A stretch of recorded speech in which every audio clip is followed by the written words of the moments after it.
নমস্কার, কেমন আছেন আপনারা? আশা করি আপনারা সকলেই খুব ভালো আছেন আর আমি অনেক ভালো আছি। সেই দিন বিকাল হতে বেরিয়ে পড়েছিলাম যাওয়ার জন্য রাসে। আজিপুর থেকে সোজা খেয়া ধরে চলে এসেছিলাম হাওড়া জেলায়। আজিপুর লঞ্চঘাট থেকে খেয়া পার করেই কিছুটা হেঁটে গেলেই রাসের মেলা বসে। তাই জন্য আমরা একটু বিকাল বিকাল করে চলে এসেছিলাম, কারণ লঞ্চ পার করার ব্যাপার ছিল, ওখানে কিছুটা টাইম লিমিটেশন ছিল।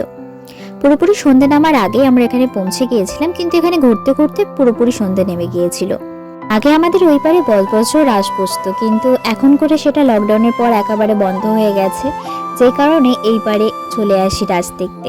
আমি এই নিয়ে 2 বছর গেলাম রাস দেখতে। আর রাসের মূল আকর্ষণ যেগুলো হচ্ছে সেগুলো হচ্ছে এই ঠাকুরগুলোকে সুন্দরভাবে দেখানো হয়, এটাই হচ্ছে রাসের মূল আকর্ষণ। এইগুলোর থেকে সব থেকে বেশি যেটা ভালো লাগে সেটা হচ্ছে রাক্ষসের মূর্তি। এই যে রাক্ষসের মূর্তি, আমি এই জিনিসটা দেখার জন্য ওখানে ঢুকি, কারণ আমার এই রাক্ষসগুলোকে দেখতে খুব ভালো লাগে। আর তারপর এদিকে আরো অনেক কিছু করা হয়েছিল, যেমন এই যে মা কালীর পুজো হচ্ছে, তারপরে এখানে একটা ছোট্ট গোপাল ছিল, সেটাকেও খুব ভালো দেখতে লাগছিল। এখানে এসে সব থেকে বেস্ট যে জিনিসটা লেগেছে সেটা হচ্ছে এই নাগরদোলাটা। কি দারুণ দেখতে লাগছে বলুন, ছোট্ট একটা নাগরদোলা যেখানে সবাই দোলা চড়ছে।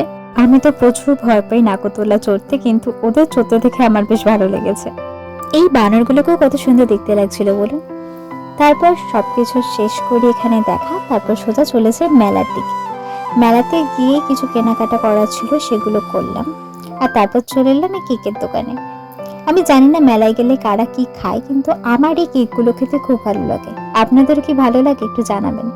তারপর চলে আসি বাড়ি যাওয়ার জন্য, একটু ফুচকা খেয়ে নিই, আর তারপরে সোজা লঞ্চ ধরে চলে আসি বাড়ি যাওয়ার জন্য।